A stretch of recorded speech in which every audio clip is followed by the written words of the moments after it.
Finalizando essa sequência de falar sobre containers e formas de armazenar dados, estruturas de dados em Python, vou falar sobre o conjunto, ou set.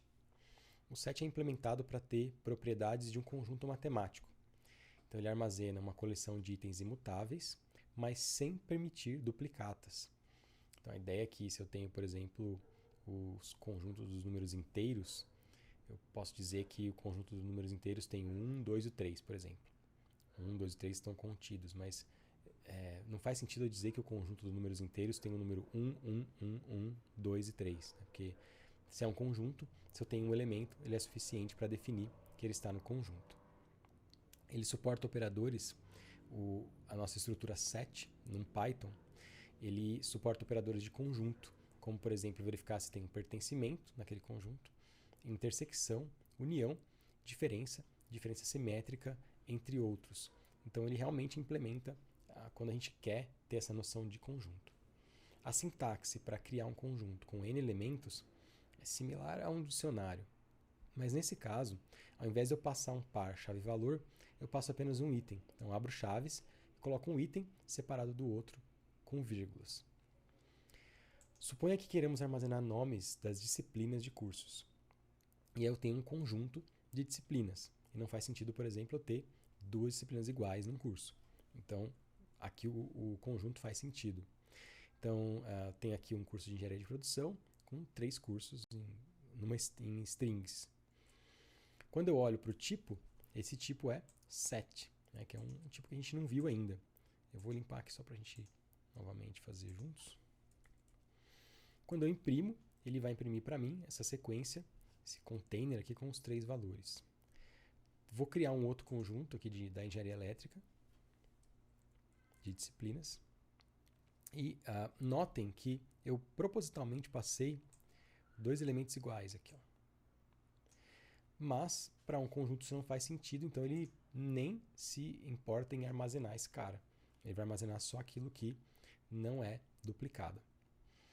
Sobre os operadores de conjuntos que eu comentei, o in vai mapear aqui o pertencimento. Então, por exemplo, a disciplina cálculo está no conjunto das disciplinas da engenharia elétrica? Sim.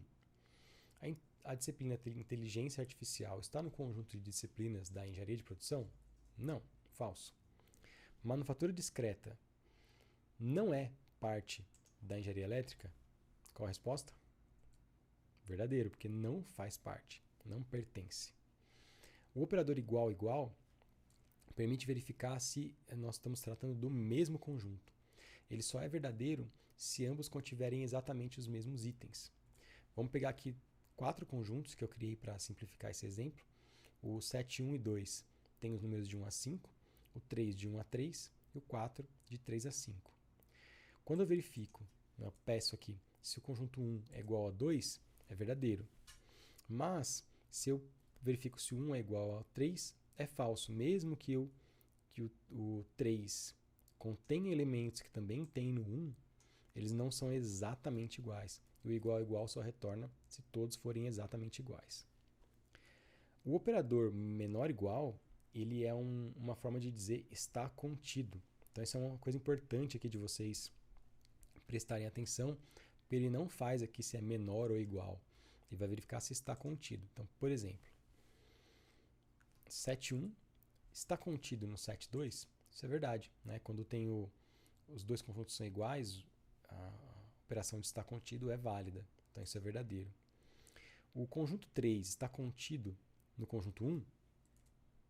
Verdade também. Então, ó, 3 aqui está contido no 1. Agora, o 1 está contido no 3? Falso. Então, a gente consegue ver aqui que, quando eu olho para todos esses elementos, isso não está contido no conjunto 3.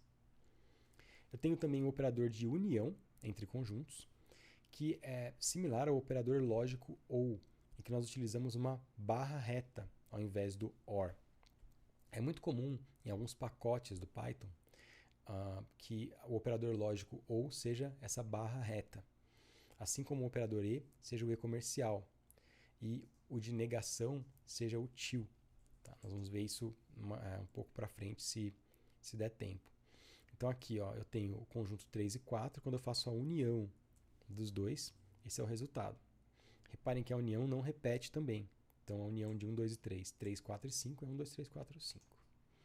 A intersecção utiliza o operador lógico e, então é o que está em um conjunto e em outro conjunto ao mesmo tempo.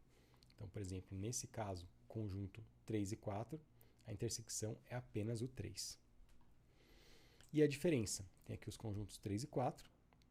Quando eu faço aquilo que está em 3 menos o que está em 4, então ó, o que está em 3, 1, 2 e 3, menos o que está em 4, que é o 3 nesse caso. Então sobra o 1 e o 2. E o que está em 4 menos o que está em 3 é o 4 e o 5. Dá para perceber se a gente inverter aqui. Então, o que está em 4, já repara, eu já mostrei isso na verdade, né? Então, a ordem aqui, ela não importa nesse caso, ela importa nesse caso da diferença. Na diferença simétrica, ele vai verificar qual seria a diferença dos dois lados, né? Então, é por isso que ele dá o mesmo resultado para os dois. Então, é como se eu retirasse o elemento que é em comum aos dois. É como se eu fizesse, então, a diferença de um conjunto. Quer dizer, eu tenho a união de um conjunto e depois a diferença com a intersecção deles. Eu tenho também métodos específicos para conjuntos. Add, adiciona um novo item. Remove, remove um item. E clear, remove todos os elementos de um conjunto. Então, vamos pegar, por exemplo, os conjuntos das disciplinas da engenharia de produção. O que eu posso fazer?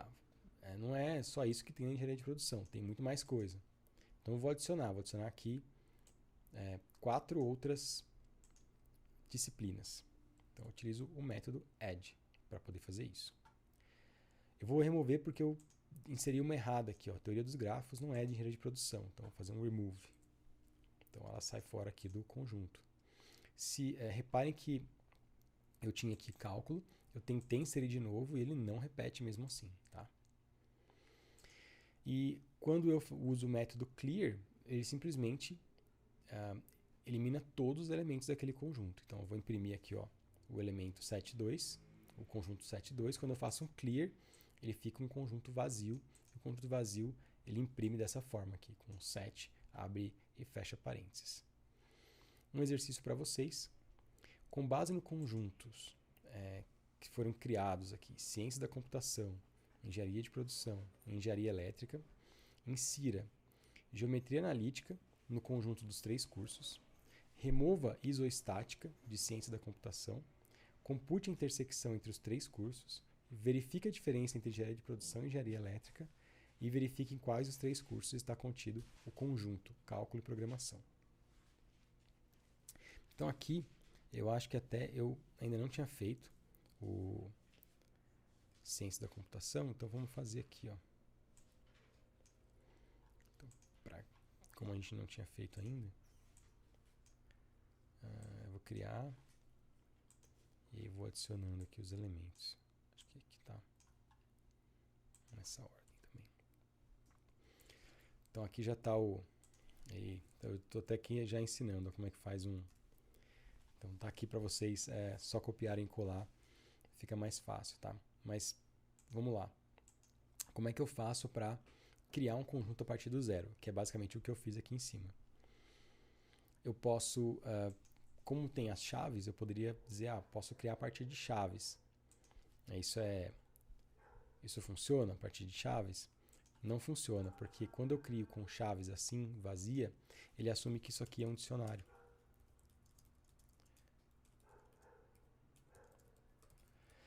E um dicionário não tem, por exemplo, o método add. Ele vai dizer, dicionário não tem atributo add. Então isso aqui não funciona. Quando eu olho o tipo é dicionário. Então as chaves, como elas são usadas tanto para dicionários quanto para conjuntos, por padrão elas acabam sendo dicionários. Para isso, então, eu tenho 2 opções. A mais simples é mesmo ou converter essa estrutura aqui para set, ou simplesmente utilizar a função construtora, aqui é um construtor set. Toda vez que a gente utiliza uma função com o nome do tipo, nós vamos ver que isso, na verdade, define uma classe de de tipos e que então esse método aqui é um método especial que ele é chamado de construtor. Mais pra frente no curso nós vamos entender um pouquinho melhor como é que isso funciona. Então tanto faz aqui eu usar o construtor com as chaves ou sem as chaves, eu tenho sempre um set e eu consigo adicionar normalmente. Bom, uma aplicação do set é, como ele não permite duplicatas, remover elementos duplicados em uma lista. Então a gente pode utilizar algo que já está pronto, que o set remove para a gente automaticamente. Então se eu tenho uma situação em que eu tenho muitos elementos e eu poderia eu quero só os elementos únicos, só os elementos que não se repetem nenhuma vez. É bem interessante o uso do set, porque em uma linha eu consigo resolver isso. Então, por exemplo, eu tenho uma sequência de números e eu gostaria de saber quais são os números distintos aqui, sem repetição. Então, na primeira lista eu tenho 20 valores, eu quero saber dessas quais são os valores únicos. O que eu faço basicamente, e aí eu usei a palavra errada aqui, né? Números então é lista. E aí então o que eu faço? Eu pego a lista de números, converto para conjunto e converto de volta para a lista. E aí então eu consigo ter uma lista agora com os valores únicos na lista original. E o número de elementos únicos é 8 nesse caso. O que é importante notar é que nesse processo de conversão a gente acaba perdendo a ordenação original dos elementos. Então aqui que eu tinha, por exemplo, o 10 primeiro, depois o 45, e ele acaba ficando ordenado devido à conversão para conjunto. Isso é um efeito colateral desse processo, mas se você não precisa manter a ordenação, vale muito a pena utilizar esse tipo de truque para poder calcular. Bom, eu tenho aqui mais 2 exercícios para vocês. Sugiro que vocês olhem com calma e tentem fazer aqui depois de ter assistido essa aula.